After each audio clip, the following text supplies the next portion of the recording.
নমস্কার, গুরু কৃপাহি কেবলম।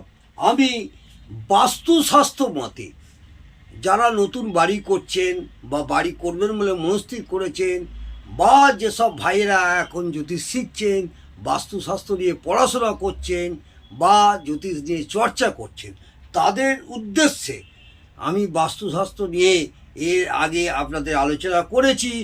বাস্তুশাস্ত্র মতে বাড়ির প্রবেশদ্বার কেমন হওয়া উচিত।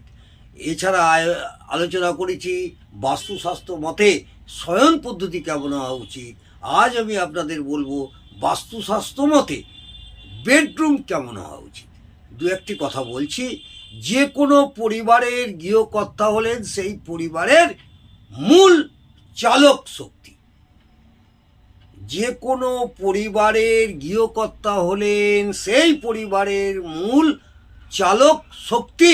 ফলে গৃহকর্তার বেডরুমটি সব সময় বাড়ির পশ্চিম দিক ঘেঁষে, অর্থাৎ দক্ষিণ পশ্চিম দিকে বা দক্ষিণ বা পশ্চিম দিকে করা বাঞ্ছনীয়। বোঝা গেল? গৃহকর্তার বেডরুমটি সবসময় বাড়ির পশ্চিম দিকে ঘেঁষে, অর্থাৎ দক্ষিণ পশ্চিম বা দক্ষিণ বা পশ্চিম দিকে করা বাঞ্ছনীয়। বয়স্ক লোকেদের, গৃহকর্তা যদি বয়স্ক হয়, বয়স্ক লোকেদের বেডরুমটি হওয়া উচিত উত্তর পশ্চিম দিকে, উত্তর পশ্চিম দিকে। এবং স্বামী স্ত্রীর বেডরুমটি হওয়া উচিত দক্ষিণ পশ্চিম দিকে।